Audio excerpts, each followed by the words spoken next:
ಸಾಗರ ನಗರದ ಬಿಎಚ್ ರಸ್ತೆಯಲ್ಲಿ ನಿರ್ಮಿಸಲಾಗಿರುವ ಅವೈಜ್ಞಾನಿಕ ಡಿವೈಡರ್ಗಳು ವಾಹನ ಸವಾರರಿಗೆ ನಿರಂತರ ತಲೆನೋವಾಗಿ ಪರಿಣಮಿಸಿವೆ.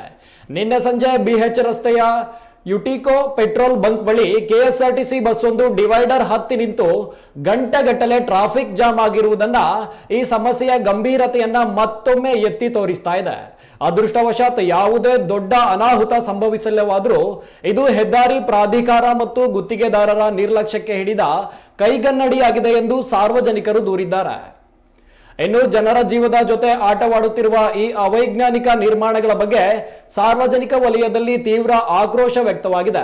ಅಷ್ಟೇ ಅಲ್ಲದೆ ಬಿಎಚ್ ರಸ್ತೆಯ ಶರಾವತಿ ಮೆಡಿಕಲ್ ಮುಂಭಾಗದಿಂದ ಪಾದಚಾರಿಗಳಿಗೆ ಮತ್ತು ವಾಹನಗಳಿಗೆ ಸರ್ಕಾರಿ ಆಸ್ಪತ್ರೆ ಮತ್ತು ಶಾಲಾ ಕಾಲೇಜುಗಳಿಗೆ ಸಂಪರ್ಕ ಕಲ್ಪಿಸುವ ಮತ್ತು ಹೆಚ್ಚಿನ ಸಂಚಾರವಿರುವ ರಸ್ತೆ ಡಿವೈಡರ್ ಎಂಬ ಭೂತ ಅಡ್ಡ ನಿಂತು ಸಾರ್ವಜನಿಕರಿಗೆ ಅನಗತ್ಯ ಅಡೆತಡೆಗಳನ್ನು ಸೃಷ್ಟಿಸ್ತಾ ಇದೆ ಎಂದು ಸಾರ್ವಜನಿಕರು ಕಿಡಿಕಾರಿದ್ದಾರೆ.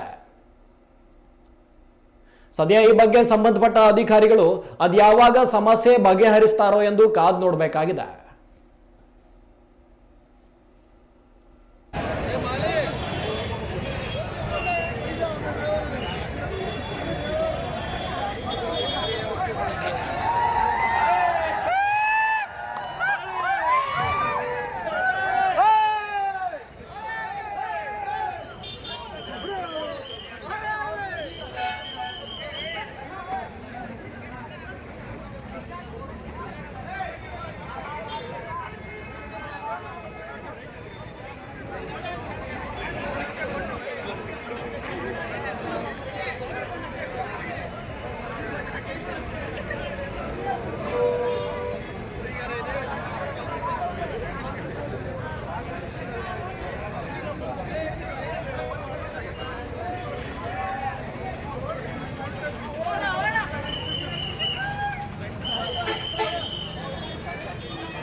ದೃಶ್ಯದಲ್ಲಿ ನಾವು ನೋಡ್ತಾ ಇರಬಹುದು ಸಾಗರದ ಬಿಎಚ್ ರಸ್ತೆಯಲ್ಲಿ ನಿರ್ಮಿಸಲಾಗಿರುವ ಅವೈಜ್ಞಾನಿಕ ಡಿವೈಡರ್ಗಳು ವಾಹನ ಸವಾರರಿಗೆ ನಿರಂತರ ತಲೆನೋವಾಗಿ ಪರಿಣಮಿಸ್ತಾ ಇದ್ದಾವೆ.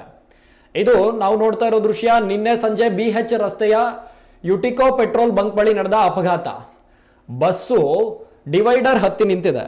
ಗಂಟೆಗಟ್ಟಲೆ ಟ್ರಾಫಿಕ್ ಜಾಮ್ ಆಗಿರುವುದು ಈ ಸಮಸ್ಯೆಯ ಗಂಭೀರತೆಯನ್ನ ಮತ್ತೊಮ್ಮೆ ಎತ್ತಿ ತೋರಿಸ್ತಾ ಇದೆ. ಅದೃಷ್ಟವಶಾತ್ ಅಂದ್ರೆ ಇಲ್ಲಿ ಯಾವುದೇ ಪ್ರಾಣಹಾನಿಯಾಗ್ಲಿ ಸಾವು ನೋವಾಗ್ಲಿ ಸಂಭವಿಸಿಲ್ಲ. ಸದ್ಯ ಸಂಬಂಧಪಟ್ಟ ಇಲಾಖೆಯ ಅಧಿಕಾರಿಗಳ ವಿರುದ್ಧ ಸಾರ್ವಜನಿಕರು ತಮ್ಮ ಅಸಮಾಧಾನವನ್ನ ಹೊರಹಾಕಿದ್ರು. ಅದು ಯಾವಾಗ ಅಧಿಕಾರಿಗಳು ಎಚ್ಚೆತ್ತು ಇಂತಹ ಸಮಸ್ಯೆಗಳನ್ನ ಬಗೆಹರಿಸ್ತಾರೋ ಕಾದ್ ನೋಡ್ಬೇಕಾಗಿದೆ.